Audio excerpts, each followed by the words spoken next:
First is Daria Phoebe per share. Hello, my name is Daria Phoebe. I live in Edgewood. It's a dark day for Rhode Island. Thus far, our state leadership hasn't listened to riders, employers, providers, and institutions, each in turn, standing and speaking to the impacts these cuts will have. I know several of you as board members did come to listen to public testimony, and thank you for that. The letter from the governor shows he did not read the same report I did. He offered a lot of platitudes to himself and very little to the rider.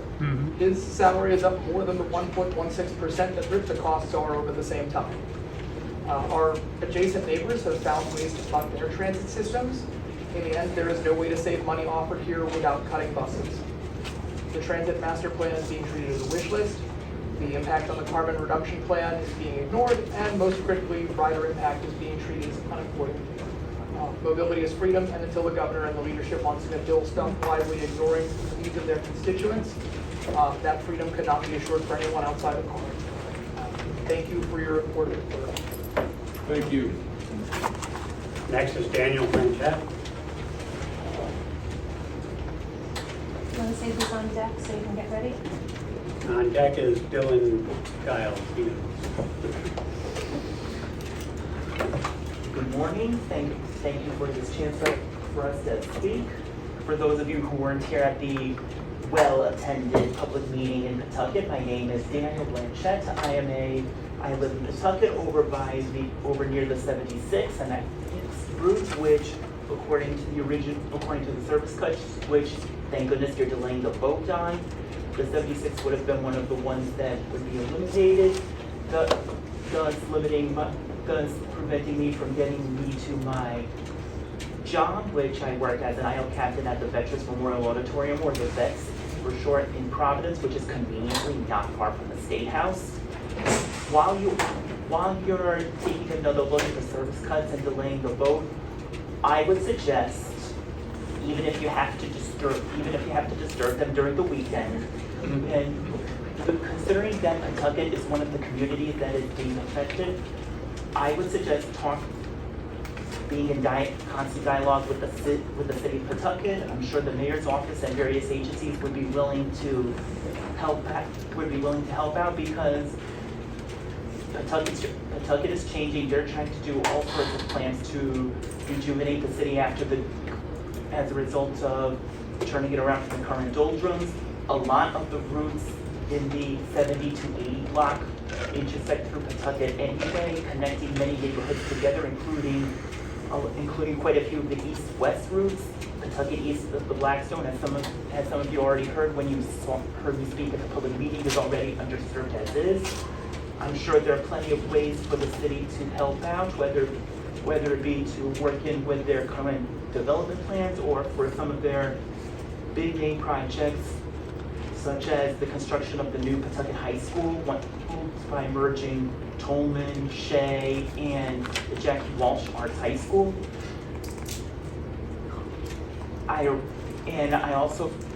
While strongly imploring you to try and avoid the cuts in Pawtucket as much as possible, I'm sure that Pawtucket would do everything they could to accommodate you guys in terms of flexibility, in terms of creative interpretation, in terms of the transit master plan, as well as with some of the other things that happened during the life of the city. I know that the Arts Festival is going to be coming up while coming on this way on the 76. I saw banners for the Greek Festival that will be taking place. I know that the train station that is the hub is being well used, thank goodness, and those are my comments for now. Thank you. Thank you. Next is Dylan Giles with Robin Paredes to follow. Good morning. My name is Dylan Giles. I represent the Providence Streets Coalition and the San RIPTA Coalition. And I'm grateful for your decision today to be able to vote on the proposed cuts. It's the right thing to do in the wake of 2 weeks of an outpouring of devastating stories. We've heard from people who will surely lose their jobs. We've heard from students who will not be able to get to school. We've heard from many, many seniors who would be stranded in their homes. As was made clear from the testimony from the hearings, the proposed service cuts would not right-size this agency, as you said, as the governor has said, which is, by the way, an incredibly tone-deaf way to describe these cuts. Rather, it would cripple the agency. The governor's letter does nothing to assure me or any of the advocates that he has any interest in investing in public transit to the proper levels. This administration continues to time and again be out of touch with reality, shortchanging bus riders, forcing RIPTA to dig through couch cushions to find efficiencies, trying to get blood from the stone. Yep. As we've seen from the operational efficiency study, and as Mr. Benoit points out, RIPTA is already an efficient agency, and none of the fat trimming could overcome the massive deficit left by the governor for this agency. RIPTA already has a lower than average administrative cost compared to other agencies. Cutting the administrative staff is not the solution to this massive problem. You need these staff members to get the buses on the road. Additionally, there would be follow-on revenue losses in fare box recovery and advertising when services you just have your buses on that. I do want to thank the RIPTA staff for their compassion in what was a very difficult process for them. I'm sure that for many of them, it was the worst moment of their careers. Chris, thank you for listening to every rider who came we took time out of their busy lives to tell their story. And know that for each one of them who came out to the hearings, dozens, hundreds, maybe thousands are in their place, unable to get around the state, stranded due to the failure of the McKee administration to maintain this vital service for all Rhode Islanders. Thank you. Thank you. Next is Robin Paredes with Randall Rose to follow.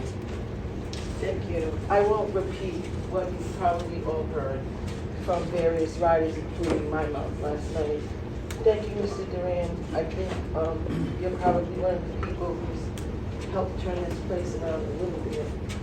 Clearly, this is a political issue, and I think that there are probably some folks around this table who are feeling the pain, and there are probably some others who aren't because they're possibly more concerned about their political careers and their ties perhaps to the governor.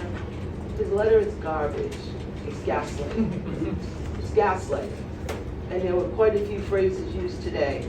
Resizing, no, layoffs. If you think for 1 minute that people will not end up homeless, losing their homes, losing their mortgages, perhaps dying, don't kid yourself.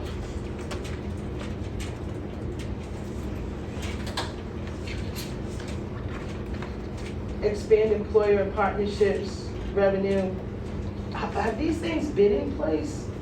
Or are we just now finding out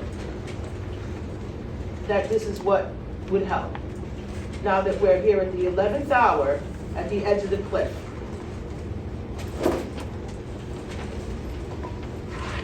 If you think it's easy, give up your car keys. Go to Walmart and get one of those carts and haul it off the bus, if you have one, and live like that for a change. And then you'll feel what it's like. Because people who are taking the bus are already struggling. And now you want to take that away. So I will repeat what I said last night. RIPTA is not a bus ride, it's a lifeline.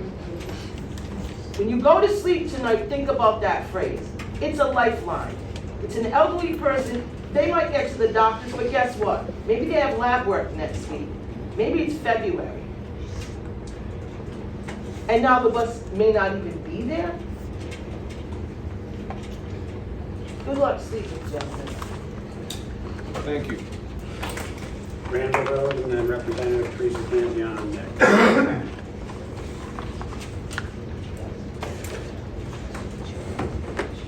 Hello, my name's Randall Rose. I'm from the Kennedy Plaza Resilience Coalition. I see there's no microphone, so I will just speak up. Okay. So, we all know these cuts are going to be very serious for bus riders, and I'm disappointed that cuts and fare hikes are still on the table. A lot of people came today to speak the public comment was moved an hour and a half later than was planned, so some of the people who were planning to speak today had to leave.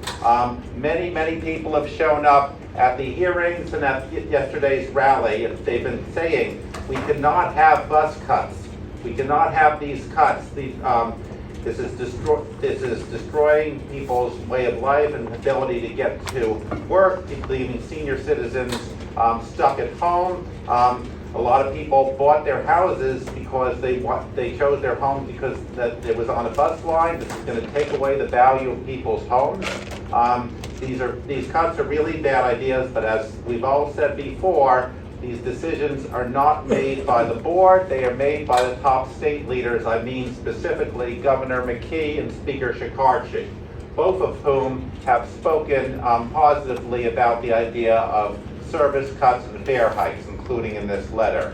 This letter from the governor says the efficiency study recommended fare hikes. That is not what the efficiency study said. The efficiency study said that RIPTA pointed out fare hikes would not be a good thing. The fare hikes at RIPTA would take away some passenger ridership and cause less revenue, wouldn't cause an increase in revenue. And the efficiency study doesn't dispute that. It just says, well, maybe we won't. It doesn't dispute that. It doesn't call for fare hikes on the fixed routes. It just says maybe fare hikes on microtransit. So citing the efficiency study as if it justifies fare hikes on fixed routes is a complete misreading. It's clear that the people who make the decisions in the state, Governor McKee and Speaker Shekarchi, are not fully engaged on the issue. So far, they just have been voicing things that are not informed. They say use smaller buses, even though smaller buses do not save any money. They say cut management at RIPTA, even though RIPTA has a lot of vacant management positions. These suggestions are not realistic, and we are going to continue pressuring the governor and the speaker, the people who make the decisions, because they are responsible for the suffering that will be caused by these cuts. They're trying to fudge the issue. They're saying we'll just have smaller cuts, but these cuts are not tolerable, and there is an election next year, and bus riders will remember.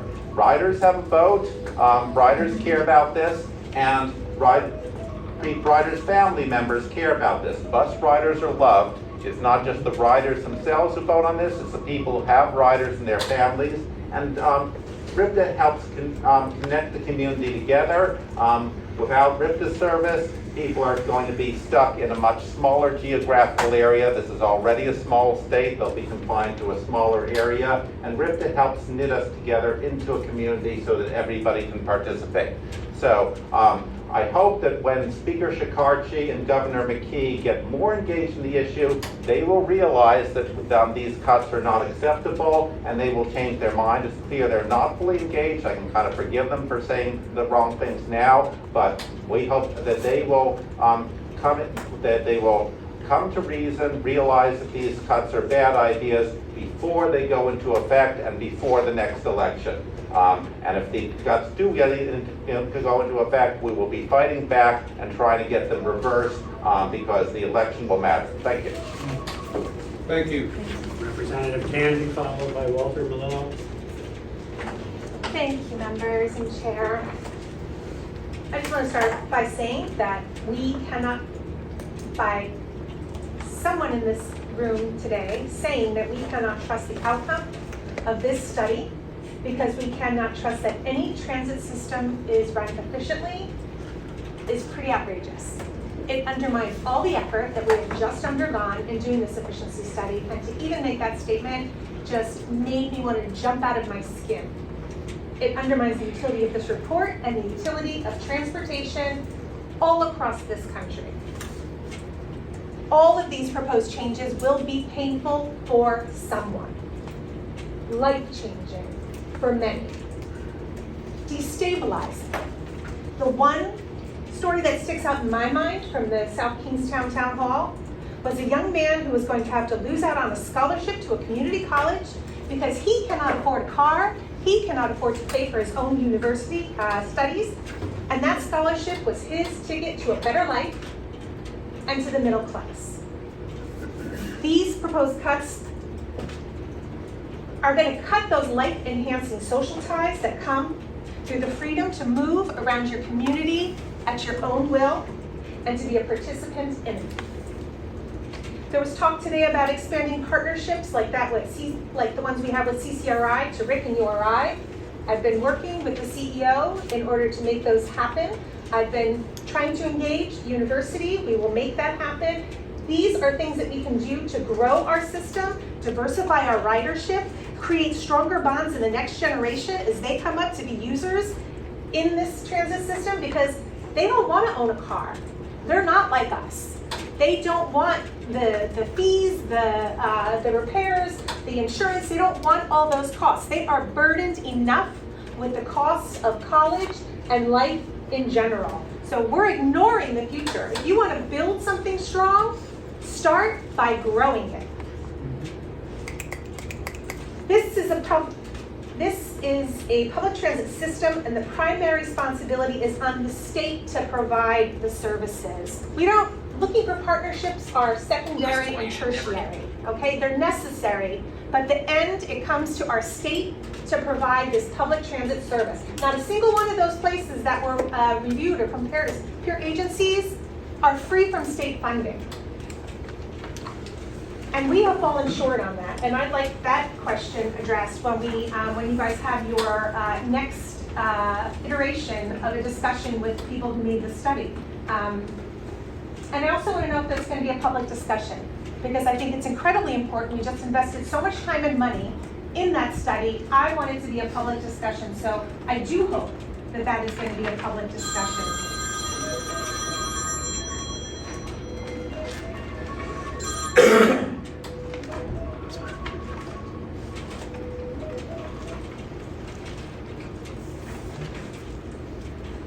And right sizing, a word that we've heard an awful lot, means destroying.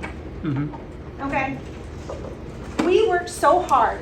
You, the General Assembly, people in the state are putting the bill for this. We worked to build so hard that those employees to drive our buses, and we're going to right size and destroy that workforce by 20%. We've wasted time, we've wasted money, and it is absolute foolhardiness to do that. What other public serving agency would ever consider right sizing? At our next hearing for DCYF, are we going to say, oh, perhaps we need to right size this agency? Are we going to look at how efficiently, DOT is at serving the public here? Is that road too small? Only 12 people use it each day, so let's just stop repairing it. Let's just, that bridge over there isn't that important to, 30% of our users, so why do we continue to do that? We need to right size a lot of things in state government. RIPTA is not one, and this efficiency study, which we did not need, proves that time and again. Thank you. I think we've given you more than a minute beyond the time that everyone else. Is that what that noise was? I'm sorry, I paused because I thought it was someone's cell phone ringing. Thank you. Thank you. Walter Melillo and then John Flaherty's on deck. Say good afternoon or good late morning. Chairman, board members, my name is Walter Malone. I'm the president business agent of Local 618, 618A.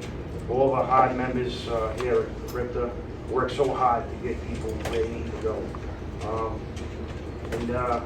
This hits home, right? Service cuts, service reductions, layoffs, possible layoffs. These men and women that I've worked alongside of, I've seen come through the door, new hirees with hope, great job, and now they're at the point where we might lose them. And like I said, that hits home. I always advocate for my members, and I'm very concerned, obviously, for them and their families. Also, going to the public, going back to, look at Pawtucket, 44% of the service cut. No reductions, service cut. Now, if you look at the riding public, what this means to them, everyday essentials. We know where they go, we know what they do, but this is a lifeline, like so many others said, and this is a critical moment in RIPTA, because if we lose this kind of service, we don't know if we're gonna get it back. And we understand that we need adjustment and need efficiency, but right now, going by this letter, what the governor says, okay, we can have another study, you can look at the efficiency of RIPTA and what runs the cut, but we need a quick fix, right? We need the service, some of the service at least, to be put back into Kentucky.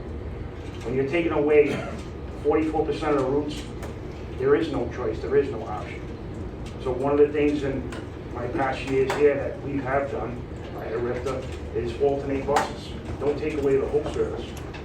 Alternate a bus for 76 and 80.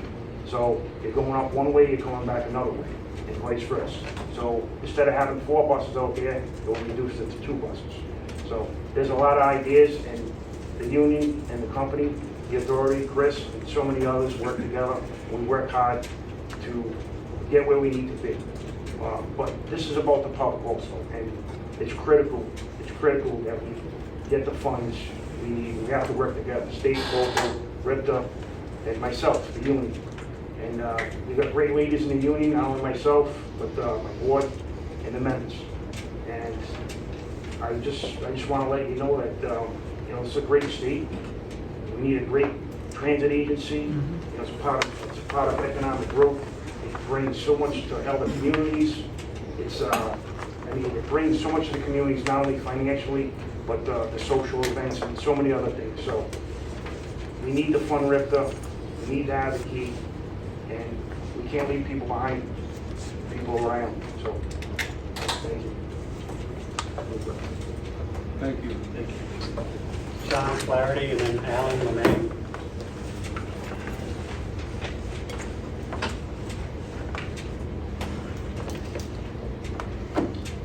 Good afternoon.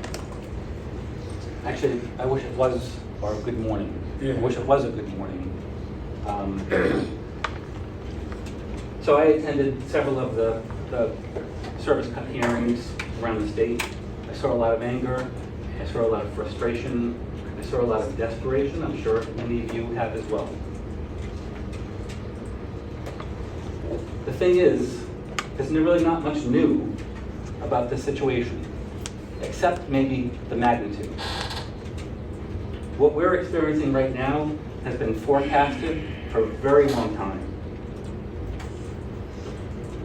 RIPTA's fiscal sustainability was called out back in 2002, 23 years ago, by the fiscal watchdog group RIPTA, acknowledging that RIPTA will experience annual service reductions unless a fiscal get-well plan is adopted and implemented.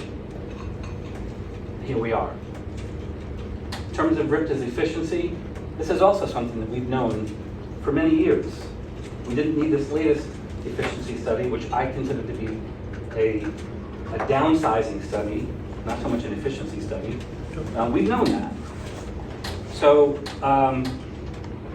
what we have in this state with our transit agency is one that most states or metro regions would love to have, that operates as RIPTA does. It's one of the strong things about our state. Even though there's been a perception that it's been mismanaged, it hasn't been. We've known that.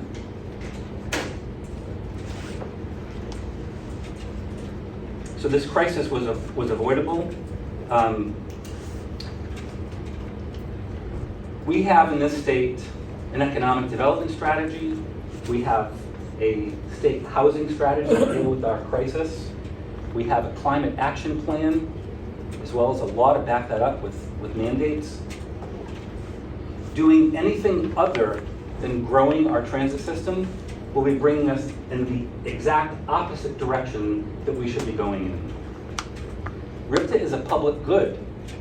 It's not a transaction, and RIPTA is a public utility.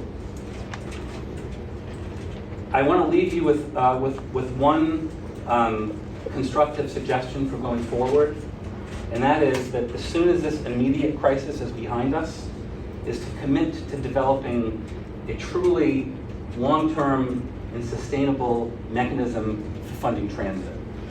The analysis on this again, has been done over and over again since maybe the 2008 Blue Ribbon Commission that Governor Kacheri put forward.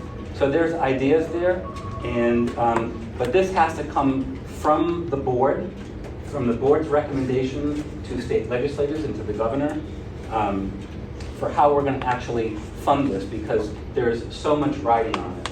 And I just want to leave you with one final point here, which is to point out what we are not doing in the state. This is according to the Federal Transit Administration's National Transit Database, per capita funding of transit, state to state. Rhode Island's $19 per person. Other similar states, Connecticut, $68. Delaware, $101. Pennsylvania, $120. New Jersey, $143.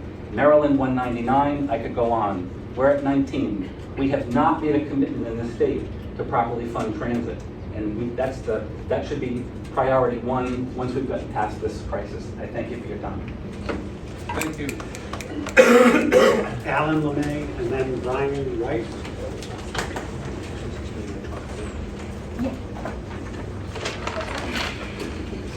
Good morning, my name's Alan LeMay, I live in Providence.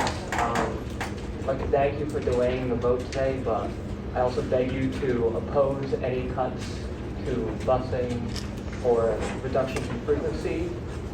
These are essential to many people in Rhode Island. It's a way to get to work for people. This is a vital part of people's lives. And cutting busing, or as the governor wants, increasing funding will only cutting prices will only price people out of public transit. It's an invaluable thing. I have an option to drive if I want to. Other people don't. I see every day that people, this is the way that they get to and from work, get to and from doctor's appointments, get to and from family. And I think cutting these things for people will only hurt people. This is a state that has an issue with congestion, with homelessness increasing, with cost of living increasing, and we're taking a public good, a public thing meant for the public, and we're taking it away from people and making life harder. I think in the end, it's only gonna reduce people's ridership, and it's only gonna create even more of a budget shortfall for you in the future. I think the only way forward is for you to invest in more busing, invest in keeping Providence and the greater Rhode Island area able to get around. Providence is a great place to get around in busing. It's tough when you're going out of the state. You have to plan an hour, 2 hours ahead, and that's around the state, and that's tough. I have friends who go to URI, and if they want to come to Providence, they could be up, and they gotta be ready for an hour and a half ride. It's tough for people. Thank you. Once again, I just hope that you please oppose any kind of cutting busing, any kind of cutting in frequency. People rely on this. Thank you. Thank you. Brian Rice, I think maybe Brian had to leave. So I move to Ben Pham. And then next would be Jason Victoria O'Connell.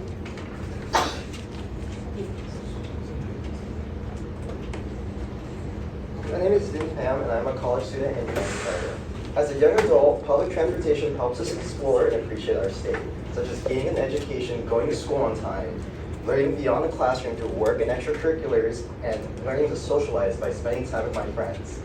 The adult figures in my life, and probably in this boardroom as well, always wonder why kids these days are so attached to their phones and want to stay home. And my answer to that is because the built environment only supports driving, and many of us do not have the means or can afford to do so. RIPTA offers a window for us to get around the entire state and not just Providence.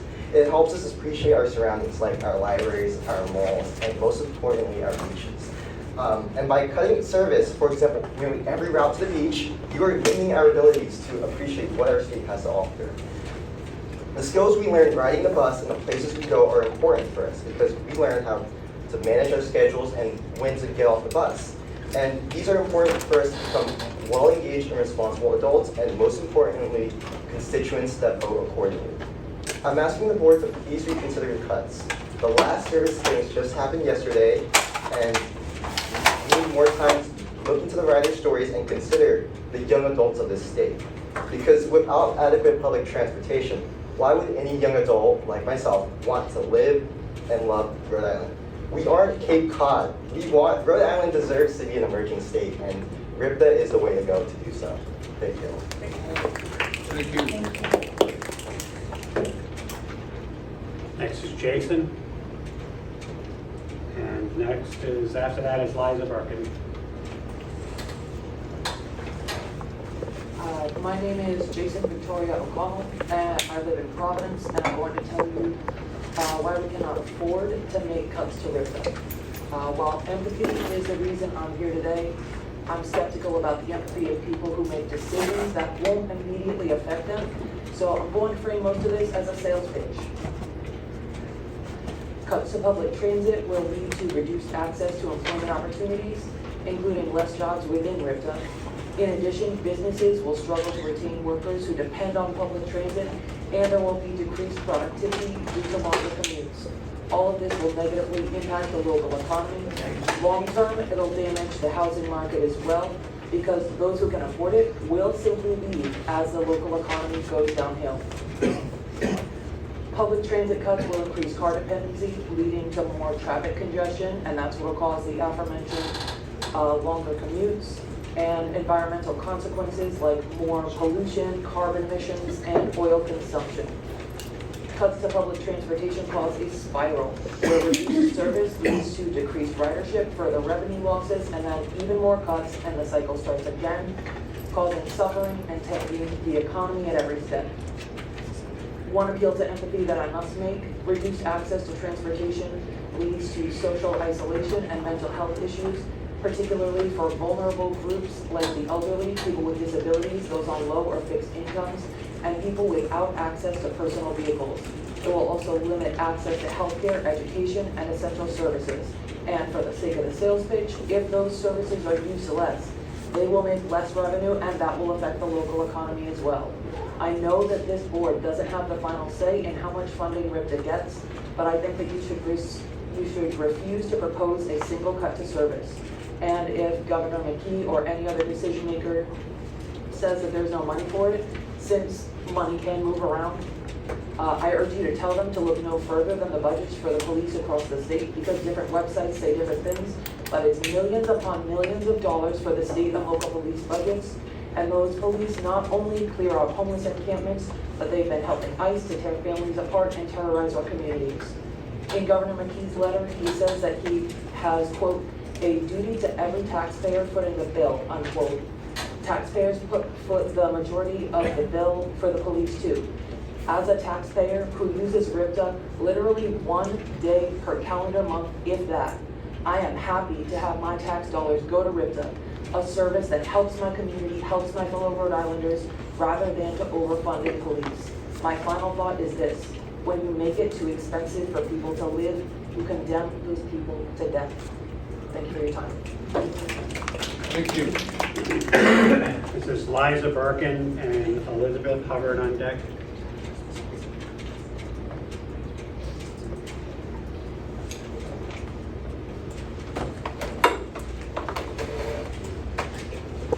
Hello everyone, Liza Birkin, the Providence Streets Coalition for RIPTA campaign. I want to thank you for delaying the vote and implore you to continue working for a solution. What did we buy ourselves, 1 or 2 weeks?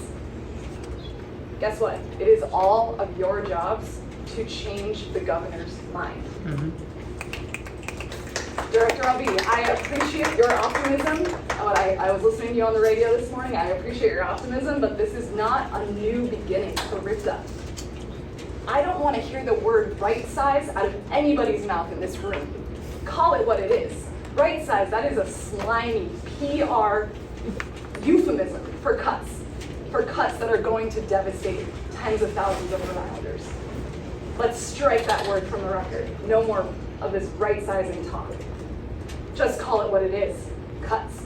And we all in this room have a responsibility to approve these cuts, to do whatever, to spend every last crumb of political capital to save the lives of the Rhode Islanders who depend on this service, who are going to be trapped in their homes, stranded by the state of Rhode Island. in Kennedy Plaza in their homes, literally by the side of the road when the bus does not come. I want to correct something else that was said on the radio this morning, and also implore you not to let a right-wing radio show host dictate transit policy in the state.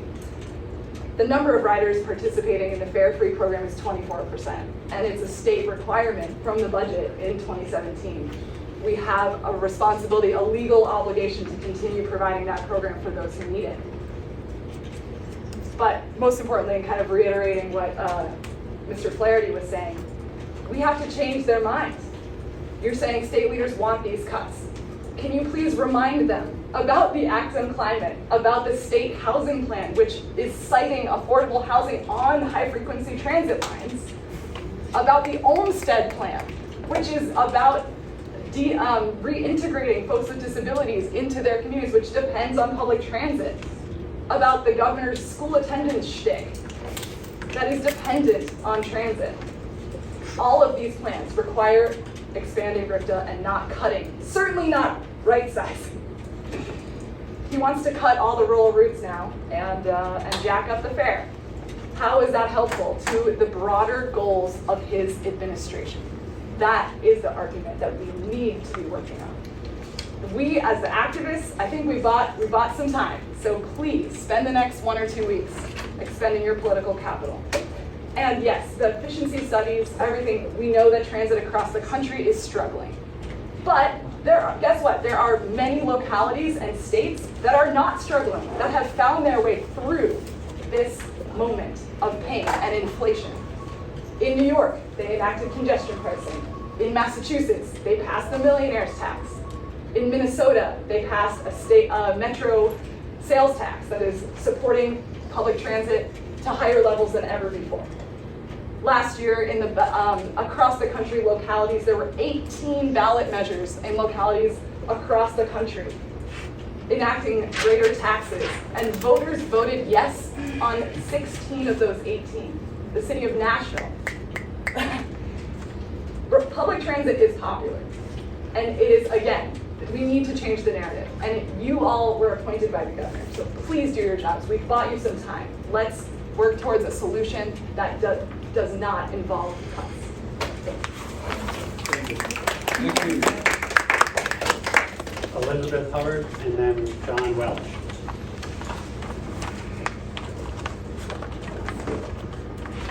So, I'm Elizabeth Hubbard, and I'm the Executive Secretary, Community Agency Head, over at the Governor's Commission on Disabilities.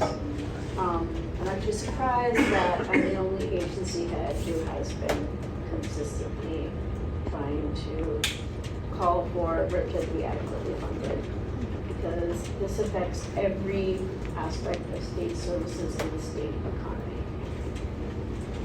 I thank you for your decision today to forestall the cuts. I've heard some other proposals that I don't quite agree with. I really don't think that asking private industry to give handouts to RIPTA is going to be the solution. There's no incentive from them to offer anything to the public. On the other hand, if we were to reduce the routes and reduce their access to employees who use public transit, make cuts, they're going to have fewer employees that actually can come to the job. For example, we're cutting several of the routes that goes to Bally's. Bally's just got approval to set up casinos in New York. What do you think is going to happen if Bally's all of a sudden can't fully staff? They're just going to close the casino in Rhode Island and put all their money in New York. Why not? We also need to consider the impact on social services, as well as the education and other systems that we've already invested so much in. For example, Rhode Island Department of Education, they should be here supporting this, because students use RIPTA, and the governor has been very invested in school attendance, and having an adequate transportation system helps with attendance. That's because transportation is a barrier for students. We've learned that from looking at all studies about why we had issues with absenteeism.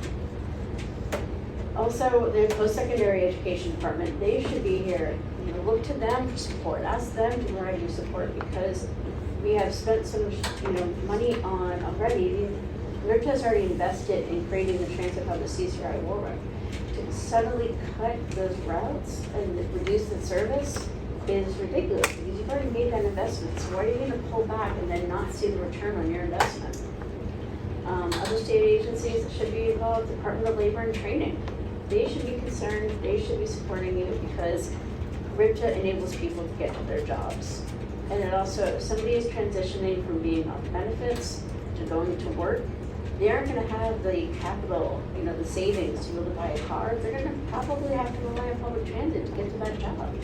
Not to mention the people with disabilities who don't qualify for paratransit, but do rely on the bus to get to their jobs. Department of Health, they should be concerned, because RIPTA enables people to get to treatment and healthcare.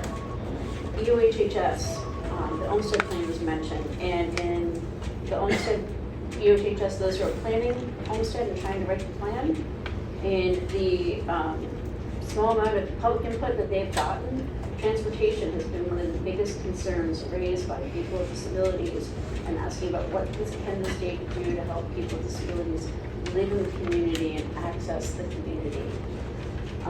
And also, I believe the Department of Transportation should be pushing to support RIPTA, because it is going to reduce wear and tear on the streets, traffic, and reduce wear and tear on bridges. So all the state agencies should be asking them to support RIPTA and support funding for RIPTA. And when it comes to the efficiency study, I understand, yes, we don't know, about the other states, but that's all we have to compare to. All we have to compare is other localities that are similarly sized, and those were carefully selected. And we aren't looking at other state agencies. No other state agency has undergone the rigorous analysis that was with this efficiency study. And if you look at the amount that is spent on administration versus on actual direct services, I can guarantee it's probably a lot lower than a lot of these other state agencies. So please support RIPTA and ask the rest of the state to join with you and fight to try to maintain these services, because a reduction in these services means a reduction in access to other services and a reduction in time. Thank you. John Welch, and then Cedric Hughes. John Welch, been a resident for Rhode Island 17 years. 15 years I haven't owned an auto, and RIPTA has been my primary transportation. My crusade is to extend the R line through Central Falls with 22,000 residents to Stop and Shop in Cumberland Mall. It's on the 20-year RIPTA plan. The only RIPTA bus service in that most dense city of Rhode Island ends at 6 p.m. The games at Centreville Bank Stadium for Rhode Island Football Club starts at 7. If they became the Eastern champions like last year, the game would probably be at 8 o'clock for the Californians at 5. The partner that's ideal for that extension of the R line to support this is the Rhode Island Football Club president, because their average attendance is now 2,500 less than the sellout. Getting 10% of 22,000 would allow them to sell out the remainder of the home games. So they're a natural partner. I have copies of my July 27th letter for each of you to be distributed today, hopefully, so you can see what my thoughts are supporting this extension of the R line. I'm trying to get a meeting with David Cicilline. We were members of Gold's Gym together, because I lived in the apartment on the parking lot adjacent to that old Gold's Gym that now is a dealership.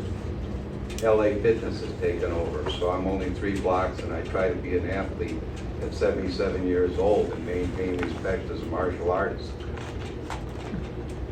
If one lives and works along the R line, you don't need a car. I want it to be a living example of what I believe. I was earning $50,000 to $70,000 per year as an RN, and I wasn't owning a car. I was experiencing the RN all routes, so I know what I'm talking about when I make some suggestions. I've appreciated the time and attention of CEO here and his predecessor, whom I knew. This is on the 20-year plan. It's a natural partnership with RIFC. I see a high performance is 25% of the R-Line statewide ridership is on the R-Line. I'm projecting that if you extend the R-Line through Central Falls, it'll be 40%. If anybody has had their transportation cut off, they should follow the advice of the extended R-Line and live and work along the R-Line, because that's their solution to it. It's going to be much cheaper than those more expensive states in the South. Thanks for your time and attention. I've been impressed with everybody I've been exposed to, and I'm glad you had the opportunity so I know who we are. I hope you pick up my letter there, and take care. Thank you. Thank you. Cedric, and then Ray Gagne.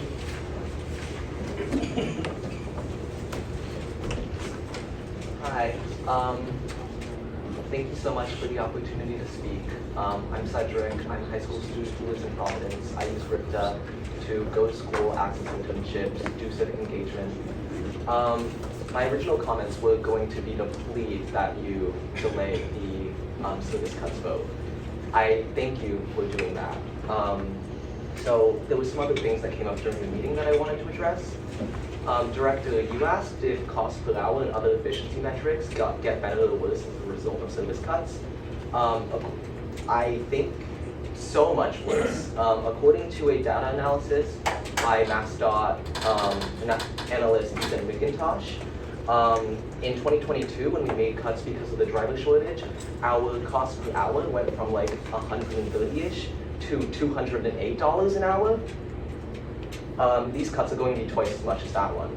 You also said that RIPTA being in line with peers wasn't a good comparison because I guess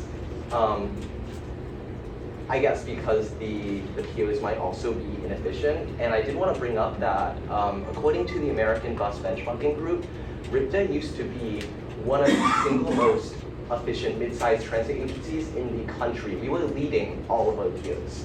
And I guess right now we're only in line with our peers. I think it's because of the service cuts that we made in 2022 that we're about to double down on.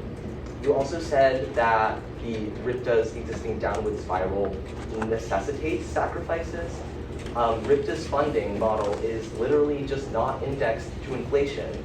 And a lot of that is because the gas tax, all of the inflation adjustments of the gas tax are given to write-offs. So RIPTA's budget has decreased 9% in the last decade. Then you also called service cuts as an opportunity to attract funding from the General Assembly and the federal government. I cannot think of a single service cut in memory that got reversed, like the temporary ones in 2002. I think there were ones somewhere in the 2010s, there were ones in the 2000s, especially because, and this brings me into the discussion about right sizing. Sorry, Liza. Your mentions of right sizing seem to reference the governor saying that ridership has declined despite no change in service. I mean, we've lost the R-Line free fare pilot and the Central Falls free fare pilot, and we had the cuts in fall 2022, and we also had the driver shortage that wrecked reliability. In contrast, the 72 and 14 were some of the only routes that have seen improved frequencies, and they have higher ridership than pre-COVID.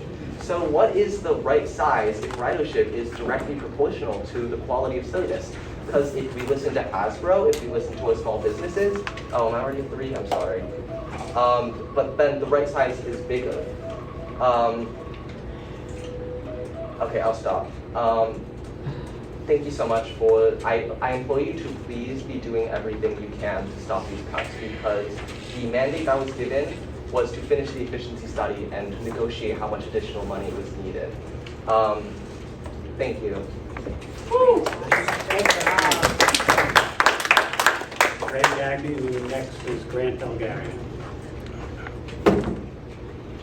Hello, I'm Ray Gagney from the Rhode Island Organizing Project. I want to thank the board for postponing the vote. My view is we should have no cuts. My organization works primarily with low-income elderly. Most of them earn well under the $1,300 poverty threshold. I have one woman that I work with, her name's Barbara. She says RIPTA is the people's car, because they rely on RIPTA for everything. The things that are obvious, going to the doctors, going food shopping, but they also use it to get to religious services. Many of them volunteer, so cuts to that population would be devastating. The last 2 weeks I went to Kennedy Plaza 8 times. I probably spent, some days I went for half an hour, some days I went for an hour and a half, and I heard many of the stories that you've heard at the hearings, many of the stories that you heard here. I was most struck by the workers. I had one woman who uses the 14 to get to work. She was incredulous that it wasn't going to be there on the weekend, because I won't be able to get to work. I had workers who were telling me, well, if they change the schedule, my commute's just going to get longer.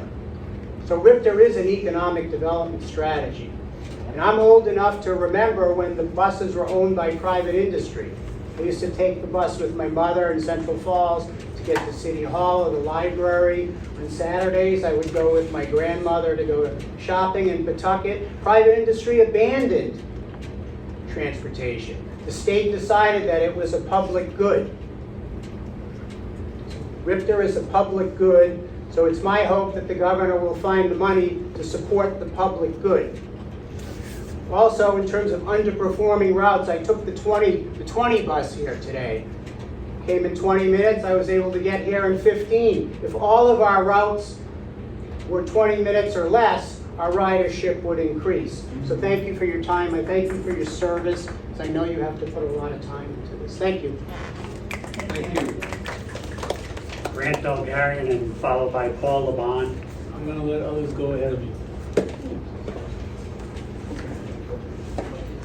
So Paul LeBon will be followed by Crystal Vargas. Before you start the clock, just a personal note. Aggie, come on. This is my stroke alert dog, Aggie. And we've been riding RIPTA for a year since my doctor said I couldn't drive anymore. And back in June, y'all had an all-points bulletin to all the drivers. Be on the lookout for a Matthew McCarthy, a guy with a white fluffy dog. If he tries to get on your bus, call the police. We took more abuse. I had one driver down in Whitford actually had the state police had to show my ID, so y'all owe Aggie an apology. Okay, as a former consultant public speaker, but I'm going to read my comments. Okay, I recently published a book called Hopeless Rhode Island, Ocean State Underwater. And contrary to Governor McKee's comment that it's just a bunch of bitching, no, it's a lot of ideas, creative ideas to solve Rhode Island's challenges. I have a chapter on RIPTA. As a marketing consultant, I spent years helping Fortune 500 companies and state and local government agencies discover revenue opportunities. The first thing I always told a government agency was, those people out there aren't taxpayers, residents, occupants, whatever, they're customers. Treat them like that, treat them like customers, okay? People aren't riders or passengers, they're your customers. I've experienced startup and transit systems in Nashville, New Hampshire, Cobb County, Georgia, and Denton County, Texas. Here are my suggestions from my book for RIPTA. Number one, close to 100 buses a day serve Bally's Casino in Lincoln. Taxpayers shouldn't be subsidizing a $4 billion company. Right. Okay? I loathe Donald Trump, but if I can borrow one of his expressions, Bally's is ripping off the taxpayers of the state of Rhode Island. Yep. I say you should assess a $50 charge for every bus that delivers gamblers to Bally's, and if they refuse, then tell them, you know what, pull out, hire your own buses, okay? Let them take care of themselves. And I know the governor and the speaker get lots of money in campaign contributions, but you know, you all have to stand up and be the advocates. In corporate America, when one division is losing money, they shift money around. So RIDOT has a huge parking garage at the Whitford train station. I call it the Taj Mahal garage. It's beautiful. Just a handful of people who use MBTA rail or RIPTA buses park there. Today, the place is virtually empty, but starting next month, it's going to be jam-packed for the next 10 months. You know with who? With college students from Pennsylvania, Ohio, all the other states who go to URI. And guess what? They park their BMWs, their Audis, their high-priced cars, and covered parking with a 24-hour day service. Why not start charging them? Charge a monthly rate. You can get a few $1 million a year from that. Okay. I ride the 66 bus, and it kills me when I see kids from Providence who can't afford a car. When we get to the Whitford train station, these rich kids are dropping off their high-priced cars and catching the 66 to get back to the campus. I mean, that's a shame. Okay. Rhode Island also provides free parking at the Pawtucket Central Falls train station to hundreds of commuters who travel to high-paying jobs in Boston. Every station from Attleboro to Boston charges for parking. Rhode Island should charge and shift that money to RIPTA. Our beaches in this state don't open until 9 o'clock in the morning, okay? Beachgoers can sit in the hot sun all day. The Whitford Garage could be open for people to park their cars undercover for free and provide express bus services directly to Scarborough, Roger Wheeler, etc. You want an idea on how to cut expenses? Your Flex rides. They take people from 5-10 minute rides on their errands or whatever. Do away with that. Get into a partnership with Lyft and Uber. Have vouchers for people for short-term rides. Okay? With all due respect to Mr. Duran, he's a finance guy. In corporate America, I found that finance guys kill corporations. Frank Lorenzo destroyed Eastern and Continental Airlines. I've always encouraged my clients to look for ways to grow their business, grow their revenue. It was mentioned earlier, when I started my career, corporations had layoffs and job cuts. Well, then they came up with downsizing and right-sizing. Well, I told them, you know what, you need to improve your value proposition. We've given you more time than is allowed for everyone else, so if you could wrap it up. Okay.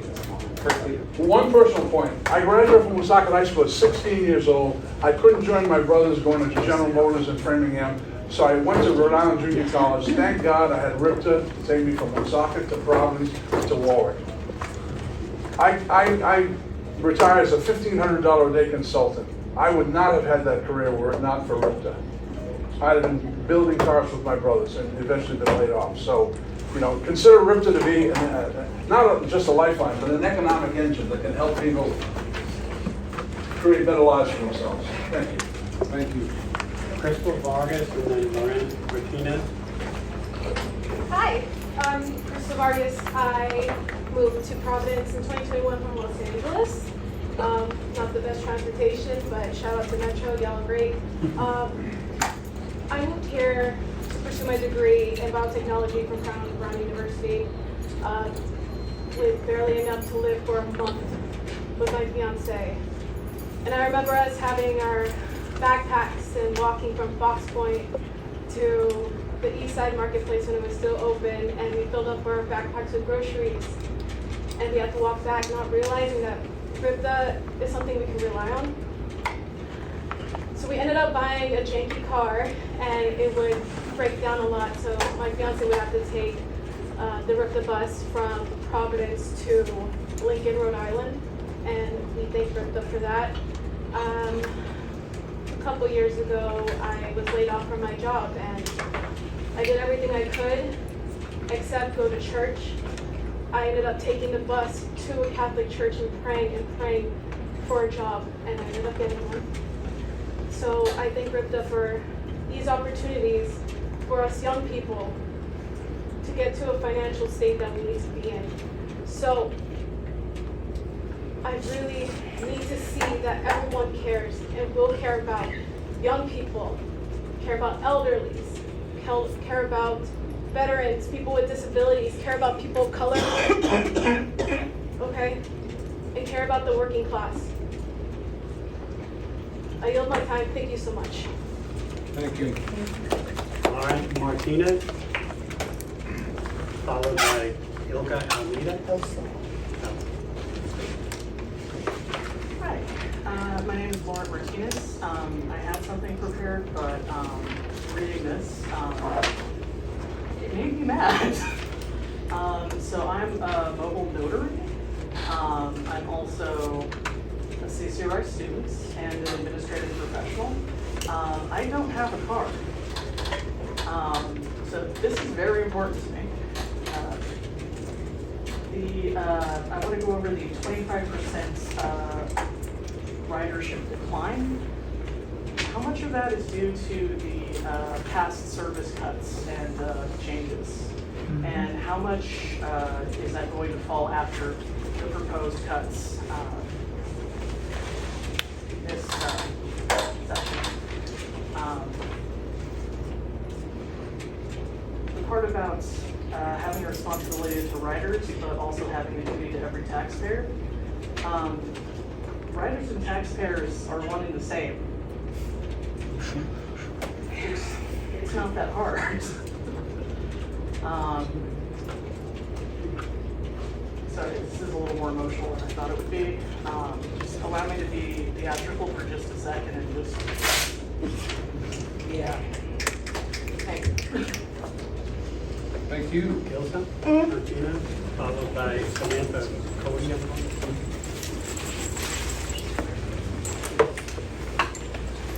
I'm gonna be nice first, and I'll get on to it. I'm an immigrant, but I consider myself American because I've been here since I was 6. RIPTA ushered me through childhood, through UCAT, to different schools. I graduated with a C from high school barely. CCRI barely 1.5, whatever, because I come from a single parent home. We're looking for a brighter future. We have the innovators. What you're doing are cutters at the knees. We are a military complex as a nation. We are a caste system. We are the workers who keep you the job. So listen, we're going to turn the pyramid on the head. I'm going to be a Republican and a good one. Because this state, the Democrats did me right. They had welfare, but my mom never took it. She worked 80 hours with 2 children, so I was a mother. My brother's a doctor. I made sure he was first. Because as a black man, they're picking him up every week. We're in we are living a civil war as black people and people of color. I only became black in America, in Africa. I became black in Africa. I'm whatever I say I am because I'm multiracial. So I've seen the game from all the schematics. And then in September, I'm going to be at MIT creating an AI to take your jobs. And guess what? I'm going to be at home taking your jobs because this isn't a casino. Y'all are bringing your rich friends to party. Can we party too? Can we not be the slaves? Y'all have the land by the water, and then you have the impoverished by the water working for you. Why can't we party too? Yeah, I want to party. I want my kids to live like I did. The bus drivers when my son went to school, he's 8th grade. This is so-and-so. Respect him. If you don't got the money, he'll let you on, and when I see him, I will pay. These bus drivers are rude, especially these white males. They're ignorant. I don't have my thing because I have autism. I lose everything. Oh, you can't get on. Listen, I give you the job because you put me in position to give you a better job. How about we make downtown just a hub for buses, have the flexes, nobody can use them because they're $4, I don't got the $2, have them spaceship out, have the big buses for outer reaches, and give the little girl who's dreaming in Barrington and Burville, because that's where your DCOF lives, get them to a better position, and we can grow this nation together. I want it to be cohesive. If it's not, I'm going to be the best Republican strategist there is, and I'm going to take all your jobs. I'm going to be the governor, and I ain't playing no games. And I'm going to make sure your children don't work good. I'm going to make sure they're going to leave the state. If I go to New York, if I go to Boston, and I have to leave Rhode Island because I like the system, I am going to terrorize you from Washington. And I tell you, California's doing it. I'm a California Republican. They're doing it. We are a microcosm of the nation. We are the 13 colonies. We should be embarrassed of the stolen land, and we can't do right by its people. Thank you. Thank you. Yeah, better. Samantha Cody. And then followed by Tara Mack.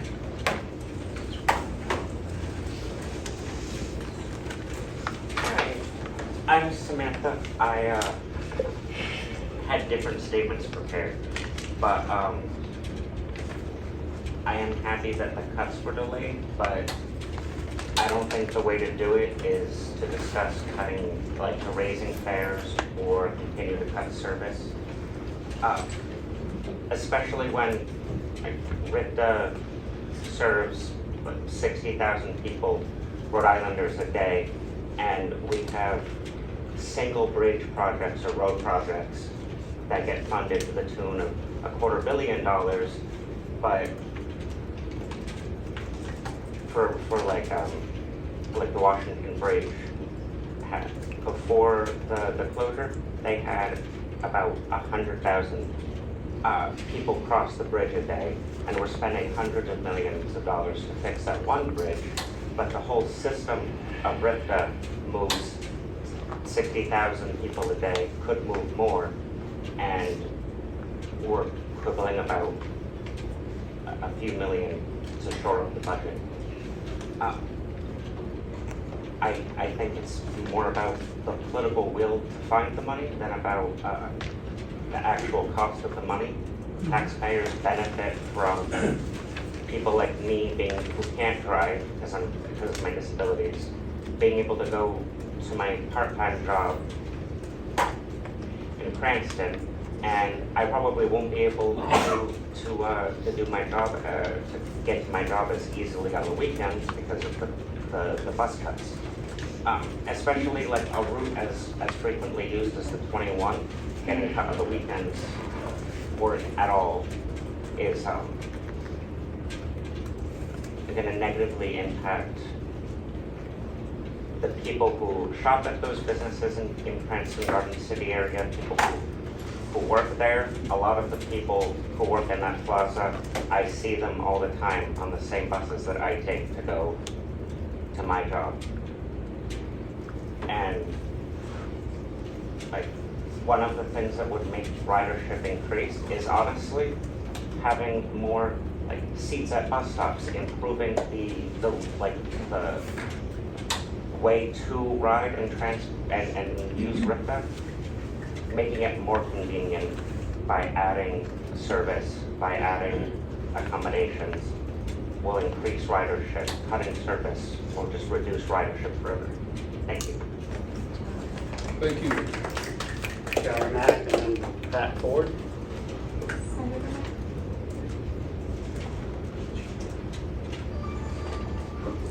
Hello. I was first introduced to RIPTA as an undergrad using the free program at Brown University, and that's where I first got to see RIPTA as a public good.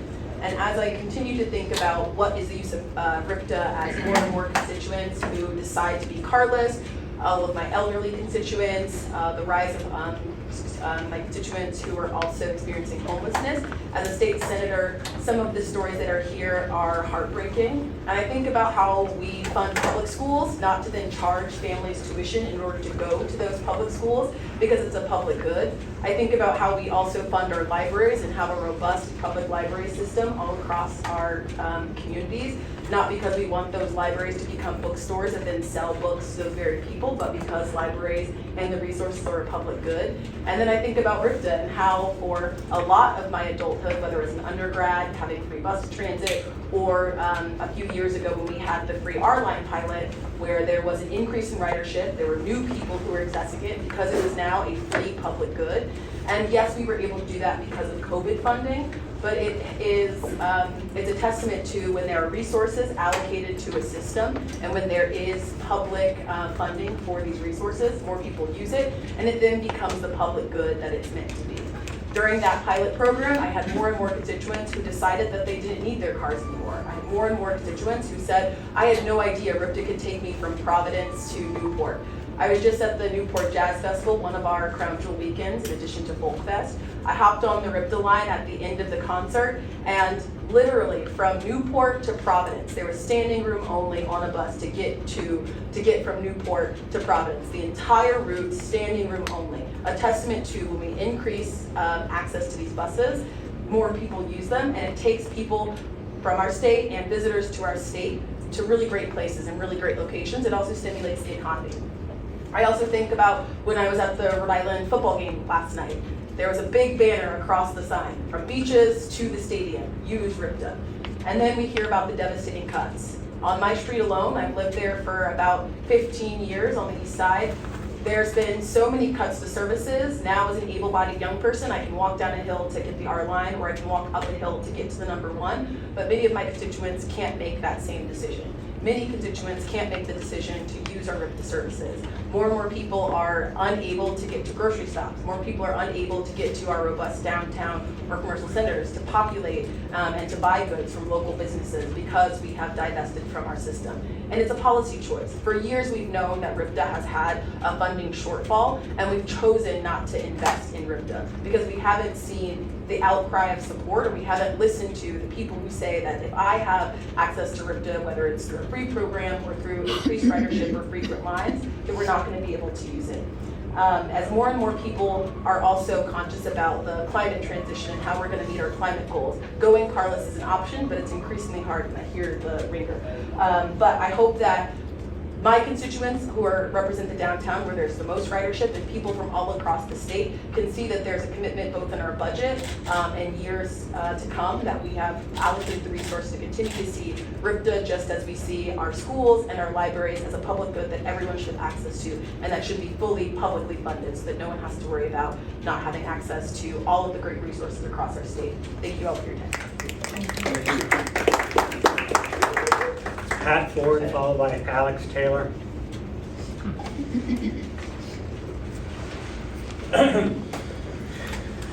Good morning, my name is Pat Ford. I'm with the Coalition Radio Network, a local media organization. I typically defer to,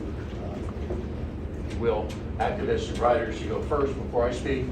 Of course, I'm here to discuss the route that shall not speak its name, R1636. From the RIPTA website. RIPTA is here to get you to all the Rhode Island football home games and select special events at the stadium. Route R1636 will loop continuously between key bus stops in the stadium every 8 to 10 minutes per game on game day. R1636 is the only RIPTA bus that will provide direct service to the stadium, dropping passengers off at nearby Ivan Perez Memorial Park. The free game day service, yes, the free one, will begin operating 3 hours before kickoff and continually until 1 hour after all the post-game officials. I was here at the last meeting. I asked that. I spoke to Mr. Alvedi. I'll direct my questions to the chair, who was mentioned for the record that he was not aware of that. We'll talk about that in a second. Point. Before that meeting, I issued an ARPA requesting a contract and a variety of communications that led up to the creation of that contract. I was denied 148 items. I was sent a copy of the contract. It turns out that RIPTA is getting compensated in the form of advertising. At a recent Woonsocket public hearing, when I was finally able to, well, confront, but pretty much confront, because they'd ignored all other forms of communication, the CEO of RIPTA explained to me that the purpose of this was to get advertising to generate new ridership. So, perhaps one of the most ludicrous moments in my career covering Rhode Island government, I realized that we are cutting service to people because of the lack of funds, yet we are working for free for a private entertainment company, because that's what a soccer team is. It's a private entertainment company. In order to get new riders. So what? Replace the riders from the suburbs for all the folks here? I'm not supposed to editorialize, but that's idiotic. So, flash forward, I have done an APRA request for the year-to-date operating costs of said line. Now again, 4 buses at least, 4 drivers, supervisory personnel, fixed costs, 4 hours a day, game days, as well as other events. That's going to start to add up. And that money, in addition to the $10 million of APRA funds that the city of Kentucky gave to build the stadium, which could have been used for, I don't know, $10 million sounds familiar to anybody, but that seems to be a recurring number here in Rhode Island. I request the operating costs. Well, the time is coming down. I haven't received a single communication. And for the record, I filed yesterday a formal complaint with the Attorney General over the failure of RIPTA to communicate properly. I don't know if this is the new game plan. I don't know if this is a result of your assumption of senior leadership here, but the lack of transparency on some pretty fundamental issues. I'm assuming that RIPTA is using a job costing software. So it's fair to say that this should be accessible with a computer report, yet weeks have gone by and I've heard nothing. So Mr. Alvedi, under Rhode Island general laws, in a public comment, I am allowed to ask you questions that may or may not be on the agenda. So Mr. Alvedi, number one, are you familiar with this now? Number two, do you have any assumption of cost? I hope I'm not interrupting your phone call here. Do you have any? No, you're not interrupting anything but all the other speakers. Your time is up. So if you could put your questions in written form as I did, and you've had it referred to the APRA that I just sent, so you're not even listening. I just told you I sent an APRA requesting that information, and you ignored it, and you'll get the letter from the Attorney General, which you'll probably ignore. So pay attention. Thank you. Thank you. And by the way, final question, can we see the efficiency studies that have been done for RIDOT? Are any of them available publicly? If you could put your questions in. Right, form, which you ignore. I'll answer. And should I just set up a standard fill in the blanks template for complaints to the Attorney General? Thank you. Bueller? Sleep tight, Rhode Island. Thank you. Alex Taylor and then Samantha Mock. Hi, my name is Alex Taylor. I live in Providence. Thank you for taking the time to delay the vote and more fully consider the feedback you got on resources and the subject you're hearing today. I think that is, thank you for doing your duty in that way. The case for RIPTA as a public good has been made better than I could by other people. But I did want to sort of ground it in a little bit of specifics. I think that it appears from the outside that state leadership, DOT leadership views RIPTA as a thing for other people. Some people need this. Those people need this. And I think that it is unappreciated how the network effect, like how much effect this has on the whole state. At the end of his life, I had to have a lot of conversations with my dad about when it was time to give up his keys. He should not have been driving as long as he did. He lived in rural Colorado, and a big part of his argument was, it will cut me off from my community. It's isolated, there isn't a meaningful public transit option there. If I don't have my car, I can't see my friends, I can't go to places that are important to me. And that was a really hard argument to get over. And these cuts are turning Rhode Island into that, you're imposing that situation on Rhode Islanders. This is an impact to that one person, but there's a network effect. People that choose to drive longer than they should are a danger to themselves, they're a danger to other people. And it's not a thing that you can sort of isolate and say, oh, well, these cuts will just impact those people. Those cuts have a ripple effect out into the rest of the community.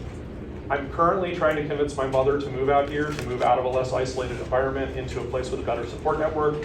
It'll be easier for me to support her, be easier for her to get around and interact with a new community. These cuts will make that impossible. That argument will not be. I can't make it credibly, with these cuts being considered. So, as other people have stated, your job is to wield your political capital to convince the governor and the state leadership to find the money to fund the service. It is table stakes for a state to support its population this way. So, thank you for your time today. Please use the time that we've given you to make that change. Thank you. Next is Samantha Marr, and the final speaker signed up is Grant Elgary. Hi, my name is Samantha Marr. I had different remarks prepared for today. I testified last week in South County. I'm an MSW student at Rhode Island College up here in Providence. My internship and practicum is up here in Providence. I took the 69 to the 66 to the 20 to get here this morning. The cuts that have already happened made it difficult. I had to leave my house at 6:30 this morning to get here for a 9:30 appointment to be on time, and that's before these cuts went through. If these cuts go through, I will not be able to go to grad school this fall.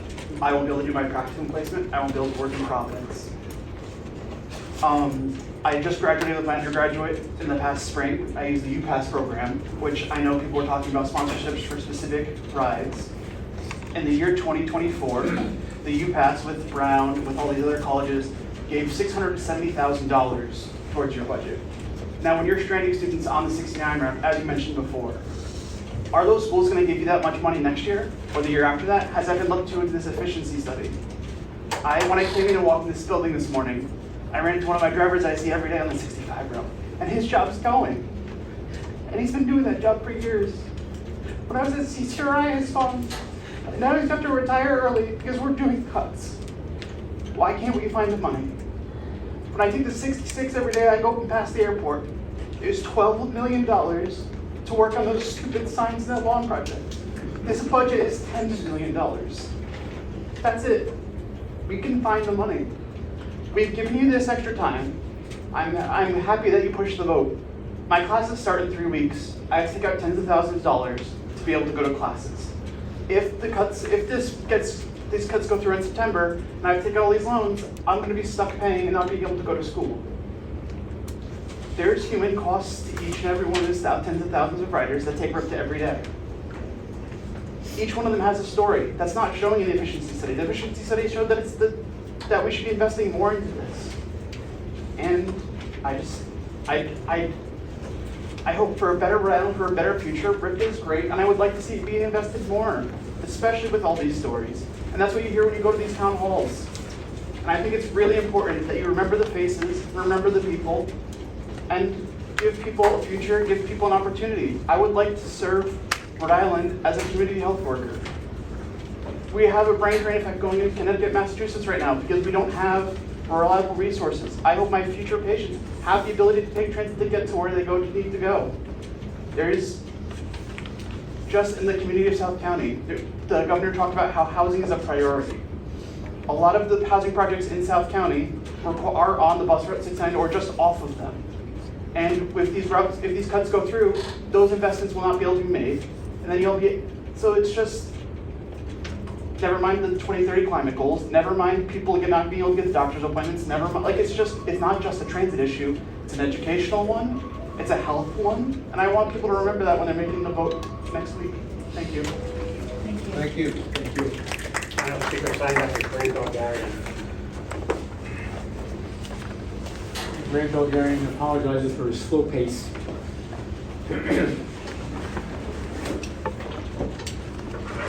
I will stand.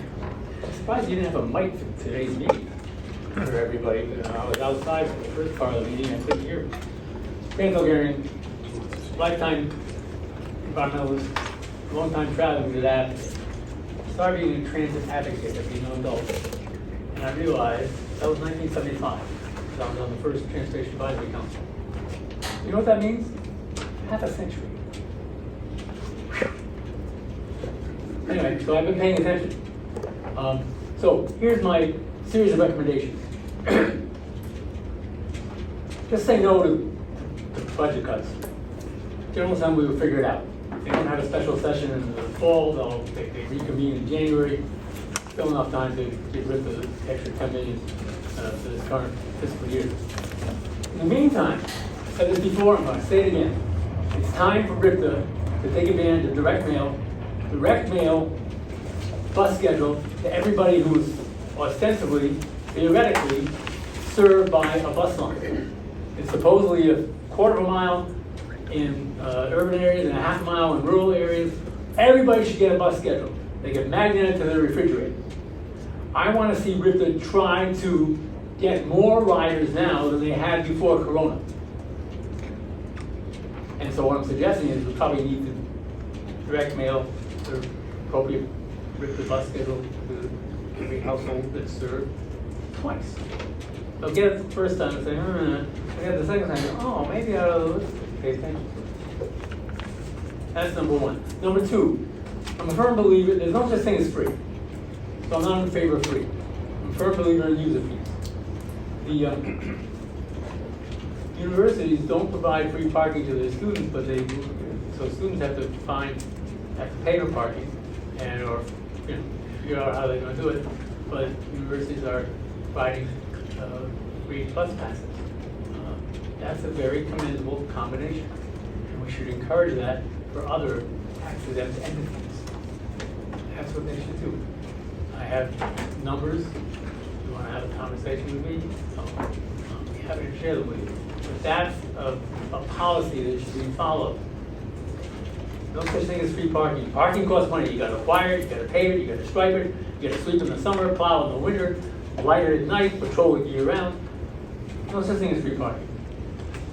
Here we are in an era of climate change, global warming, carbon emissions. The most contributing sector to carbon emissions in the state of Rhode Island is what? Transportation, for 40%.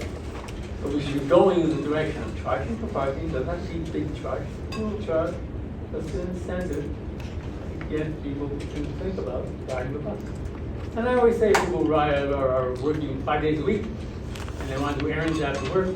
They want to take the car because they want to do their errands as time efficiently as possible. But they're not doing errands every day after work. So, 1 or 2 days, 2 or 3 days, if they're not doing errands, they can take the bus.